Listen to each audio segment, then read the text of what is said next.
अब आपको यह बताएंगे कि फ्रांस में जो अभी हाल ही में चुनाव हुआ है, उन चुनावों का भारत के चुनाव से क्या कनेक्शन है, और फ्रांस में गठबंधन शब्द की आजकल इतनी चर्चा क्यों हो रही है। भारत और फ्रांस के चुनावों में इस बार बहुत समानता आपको देखने को मिलेगी, और फ्रांस के चुनाव से भारत क्या सीख सकता है और भारत के लोग क्या सीख सकते हैं। इसलिए इस खबर को ध्यान से देखिएगा। यह खबर फ्रांस के बारे में नहीं है, यह भारत के बारे में भी है। जिस तरह भारत के लोकसभा चुनाव में बीजेपी को हराने के लिए विपक्षी दलों ने एकजुट होकर इंडिया गठबंधन बनाया था, ठीक वैसा ही इस बार फ्रांस में हुआ है। फ्रांस में नेशनल रैली नाम की एक फार राइट पार्टी है, यानी एक राइट विंग पार्टी है, जिसे हिंदी भाषा में हम दक्षिणपंथी पार्टी कहते हैं, धुर दक्षिणपंथी पार्टी, जो बहुत ही हार्ड लाइनर है। यह पार्टी फ्रांस में हुए संसदीय चुनावों के पहले राउंड की सबसे बड़ी पार्टी थी, और हर किसी को यह लग रहा था कि यह पार्टी वहां 400 पार जाएगी, यानी यह पार्टी 400 सीटें इस बार जीत जाएगी। लेकिन जैसे भारत में विपक्षी दलों ने और इंडिया गठबंधन ने बीजेपी को 400 पार नहीं जाने दिया और 400 की जगह 250 से पहले ही रोक दिया, ठीक वैसा ही फ्रांस में विपक्षी दलों के इस गठबंधन ने भी करके दिखा दिया। फ्रांस में वहां की जो नेशनल असेंबली है, यानी वहां की जो संसद है, वहां पर कुल 577 सीटों के लिए चुनाव हुआ, जिनमें सबसे ज्यादा 182 सीटें वामपंथी, अति वामपंथी और सोशलिस्ट पार्टियों के गठबंधन ने जीती है, जबकि बहुमत साबित करने के लिए वहां पर 289 सीटों की जरूरत होती है। और इस गठबंधन का नाम है न्यू पॉपुलर फ्रंट, और यह गठबंधन 1 महीना पहले ही फ्रांस की नेशनल रैली पार्टी को चुनाव में हराने के लिए बना है। तो यह आप यहां देख सकते हैं नंबर गेम। दूसरे स्थान पर सबसे ज्यादा 168 सीटें फ्रांस के राष्ट्रपति इमैनुअल मैक्रों की पार्टी के गठबंधन ने जीती हैं, जिसका नाम है एनसेंबल एंड होराइजन्स अलायंस। राष्ट्रपति मैक्रों ने भी नेशनल रैली पार्टी को हराने के लिए लेफ्ट पार्टियों के गठबंधन का सहयोग किया, और इसी का कारण है कि जो नेशनल रैली अपने दम पर बहुमत लाने और गठबंधन के 400 पार सीटें जीतने का दावा कर रही थी, वो पार्टी चुनाव में हार गई, और नेशनल रैली का गठबंधन चुनाव में तीसरे स्थान पर रहा है।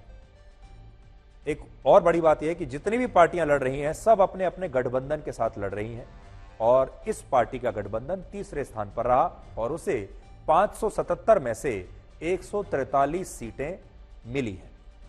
सबसे बड़ी बात यह है कि जैसे भारत में बीजेपी दक्षिणपंथी विचारधारा को मानने वाली पार्टी है, यानी राइट विंग पार्टी है, ठीक वैसे ही नेशनल रैली फ्रांस की सबसे बड़ी राइट विंग पार्टी है, और इस पार्टी को विपक्षी दलों के गठबंधन ने ठीक वैसे ही चुनाव हराया या चुनाव में रोक दिया, जैसे भारत में विपक्षी दलों के इंडिया गठबंधन ने बीजेपी को नुकसान पहुंचाया।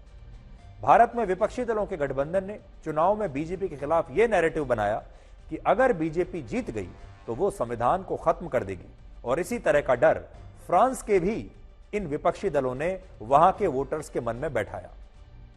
लेफ्ट और सोशलिस्ट पार्टियों ने मिलकर यह माहौल बना दिया कि अगर एक कट्टर दक्षिणपंथी पार्टी सत्ता में आ गई तो देश में हालात खराब हो जाएंगे और फ्रांस में संविधान का कोई महत्व नहीं बचेगा, और इसी डर के कारण विपक्षी दलों का गठबंधन नेशनल रैली पार्टी की हार का कारण बन गया।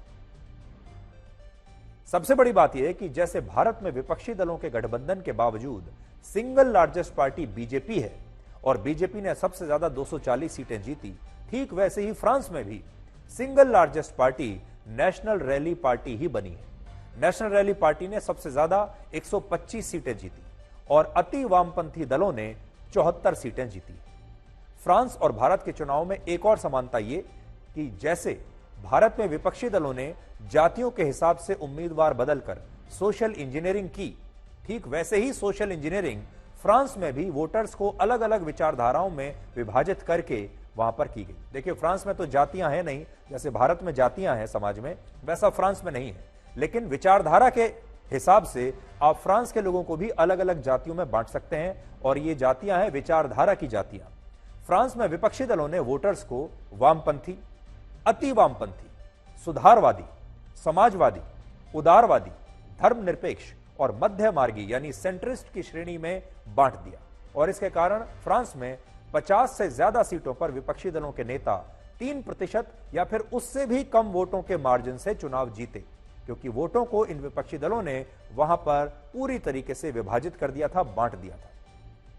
इसके अलावा फ्रांस में लेफ्ट और सोशलिस्ट पार्टियों के गठबंधन ने दूसरे राउंड में 130 और इमैनुअल मैक्रों के गठबंधन ने 80 उम्मीदवार चुनाव से ठीक पहले बदल दिए, और वो इसलिए ताकि नेशनल रैली पार्टी चुनाव में हार जाए। और बाद में ठीक वैसा ही हुआ और विपक्षी दलों के गठबंधन ने किसी भी पार्टी को बहुमत तक नहीं पहुंचने दिया। यानी फ्रांस में हंग पार्लियामेंट है और किसी भी पार्टी को या गठबंधन को वहां पर बहुमत नहीं मिला है। फ्रांस की कुल आबादी 6 करोड़ 80 लाख है, जिनमें मुसलमानों की आबादी 9% है, यानी वहां पर 60 लाख मुसलमान हैं। और इन मुस्लिम वोटों के कारण भी नेशनल रैली पार्टी चुनाव में हार गई। यह पार्टी फ्रांस में मुस्लिम महिलाओं के हिजाब पहनने का विरोध करती रही है, मस्जिदों के संचालन में सरकार के दखल की मांग करती रही है, मस्जिदों में जाने वाले लोगों की निगरानी के लिए कहती है, और फिलिस्तीन के मामले में कट्टरपंथियों का विरोध करती है।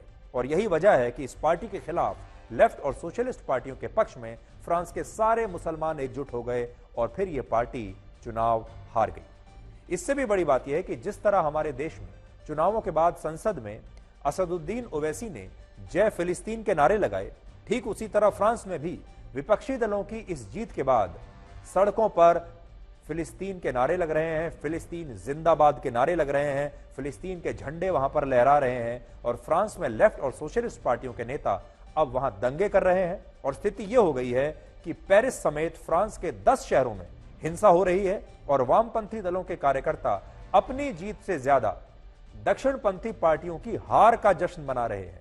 और फ्रांस में खुलेआम अब सड़कों पर फिलिस्तीन के झंडे और फिलिस्तीन का समर्थन हो रहा है और फिलिस्तीन जिंदाबाद के नारे वहां पर लग रहे हैं।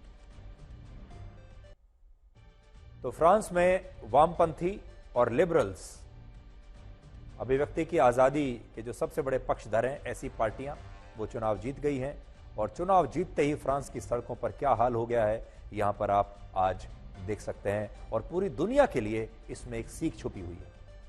इन चुनावों में राष्ट्रपति इमैनुअल मैक्रों का गठबंधन हार गया है, लेकिन इसके बावजूद मैक्रों अब भी फ्रांस के राष्ट्रपति बने रहेंगे। और इसका कारण यह है कि ये चुनाव नेशनल असेंबली में प्रधानमंत्री को चुनने के लिए हुए थे, न कि राष्ट्रपति को चुनने के लिए। फ्रांस में राष्ट्रपति इमैनुअल मैक्रों का कार्यकाल अब भी वर्ष 2027 तक जारी रहेगा, लेकिन इन नतीजों के बाद अब राष्ट्रपति मैक्रों नेशनल असेंबली में सरकार बनाने के लिए सबसे बड़े गठबंधन को न्योता देंगे और इसके बाद उस गठबंधन को फ्रांस की संसद में बहुमत साबित करना होगा।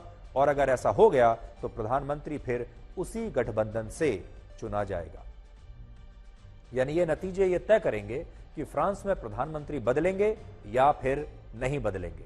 हालांकि ये जरूर स्पष्ट है कि चुनाव में बहुमत नहीं मिलने से राष्ट्रपति मैक्रों अब वहां काफी कमजोर हो जाएंगे और वो फ्रांस के एक ऐसे राष्ट्रपति बन जाएंगे जिसके पास शक्तियां नहीं होंगी, या कह लीजिए वो एक शक्ति विहीन राष्ट्रपति होंगे। और इस बात को दक्षिणपंथी पार्टी की नेता मरीन ले पेन बहुत अच्छी तरह से समझती हैं, लेकिन विपक्षी दलों की एकजुटता से मिली हार पर उन्हें अब भी विश्वास नहीं हो रहा है।